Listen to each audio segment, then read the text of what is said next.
are keeping an eye on politics, and since President Donald Trump returned to office, the state of Illinois has been at the forefront of legal battles against his administration, often scoring big courtroom wins. But in another important legal venue, the state isn't directly taking the administration on, but rather filling a void that it's vacated. We're talking about antitrust enforcement. Now, after the feds decided to settle a Biden-era lawsuit with Live Nation out of court, a coalition of states continued the legal fight on their own. And last week, a federal jury sided with them, finding Live Nation is an illegal monopoly. And just 2 days later, a federal judge granted an injunction halting a mega merger in the world of local TV, again siding with the group of states that sued to block Nexstar, the parent company of WGN-TV and radio, from acquiring Tegna. Late yesterday, Nexstar officially appealed that decision. Illinois Attorney General Kwame Raoul is joining me live now to talk about all of this. Thanks so much for being here, Attorney General. We really, really appreciate it. Good morning. Thanks for having me. So why has Illinois decided to take up the mantle of antitrust enforcement, an area that really has traditionally been handled by Washington? Well, it has been handled by Washington, but sometimes it has historically been handled in collaboration with the states. So it's not a new thing that the states have been engaged in antitrust, but more so lately because political interests are taking priority over the expertise at DOJ on protecting consumers.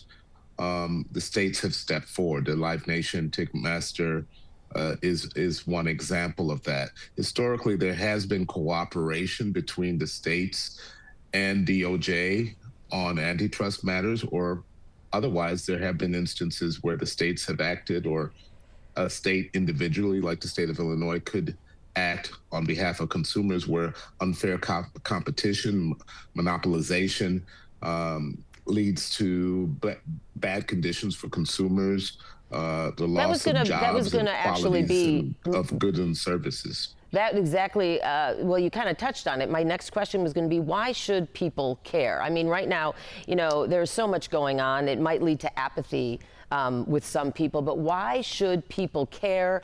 Why is corporate consolidation, what I'm hearing you say, bad for people? Well, because what it leads to is collusive circumstances that lead to we've talked about how life is becoming less affordable for Americans throughout the country. The elimination of competition leads to greater affordability problems. It leads to the loss of jobs. It also leads to, if you think about the healthcare market and other industries, it leads to worse services for the consumer. Yeah. Unlike in the past, bringing together piecemeal coalitions of impacted states to bring these lawsuits must be a pretty complex process. What has it been like to organize with other states in this way? Well, it's a bright spot in today's divisive atmosphere. If you take Live Nation, Ticketmaster into account, we were able to keep together a bipartisan coalition and maintain bipartisan work on this. And in today's atmosphere, that is impressive, where there's lining up on opposite sides of the aisle on many issues, on antitrust work in many cases, as well as other consumer protection work. We've been able to collaborate on a bipartisan basis, even when the federal government retreats. Let's fast forward hypothetically to 2029. Let's say a Democrat is now in office.